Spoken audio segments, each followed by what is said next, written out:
we know that Israel's genocides are not slowing down. In fact, it's ramping up.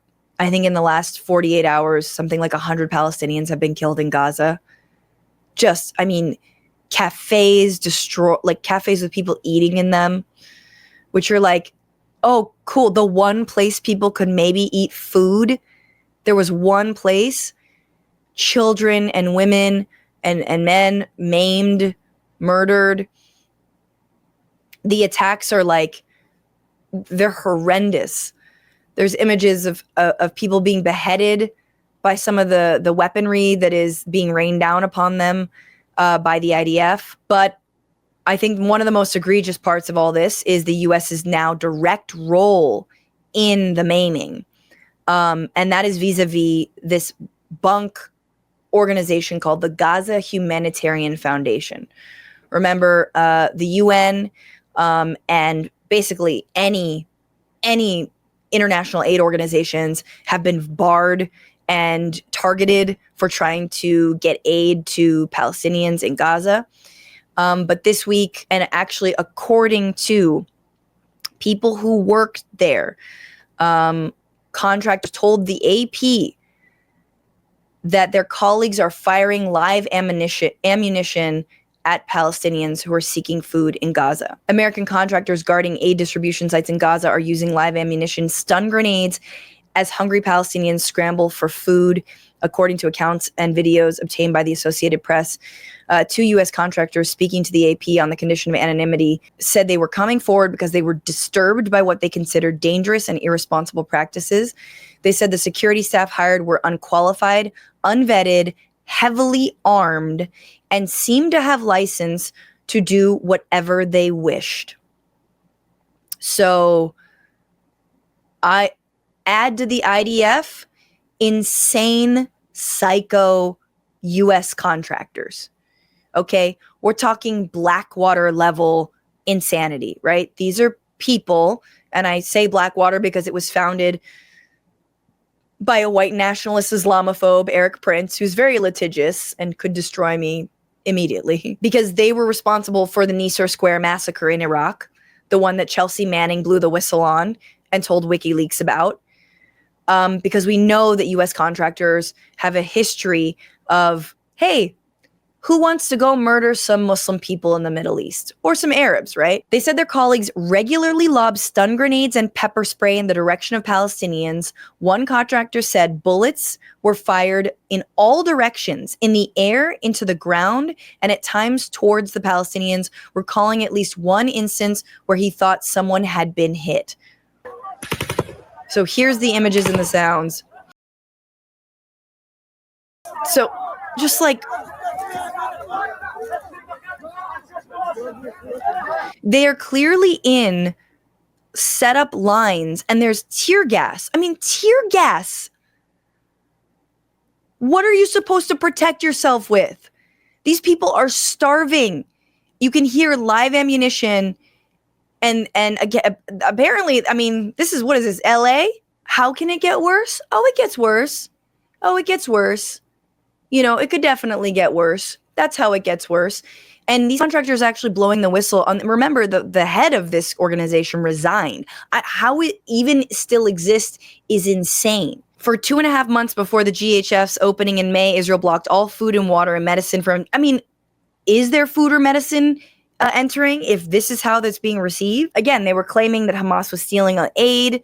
Now it wants GHF to replace that UN system. The UN says its Gaza operations do not involve armed guards. Okay, but we all heard that. This is the aid distribution center, so it looks like it's in the north of Gaza and here down at the border of Rafah. It's an American organization registered in Delaware, probably to avoid taxes, and established in February to distribute humanitarian aid during the ongoing humanitarian crisis. Since the GHF sites began operating more than a month ago, Palestinians says Israeli troops opened fire almost every day towards crowds on roads heading to distribution points through Israeli military zones. Okay, so it's unclear whether or not these are the contractors themselves or whether the contractors, I mean, these two whistleblowers or whomever they are saying that the guys who are there are not trained and seem to have carte blanche to do whatever they want. But it also seems like the IDF is using this as another shooting, as if killing the people of Gaza wasn't already shooting people in a barrel, this is even more so shooting fish in a barrel. Several hundred people have been killed and hundreds more wounded. In response, the Israeli military says it fires only warning shots. Sure. And is investigating reports of civilian harm. It denies deliberately shooting any innocent civilians and says it's examining how to reduce friction with the population. But several hundred have been killed and wounded in these attempted aid deliveries.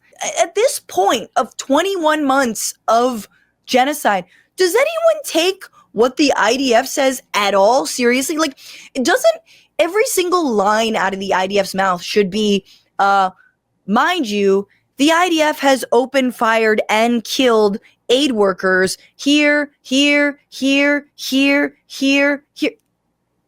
In this instance, in that instance. In fact, they pretty much love, if you've got a red cross or a red crescent, they will put a missile right through that thing. A spokesperson for GHF said there are people with a vested interest in seeing it fail. Yeah, that's right. And are willing to do or say almost anything to make it happen. The spokesperson then said the team is composed of seasoned humanitarian, logistics, and security professionals with deep experience on the ground. I mean,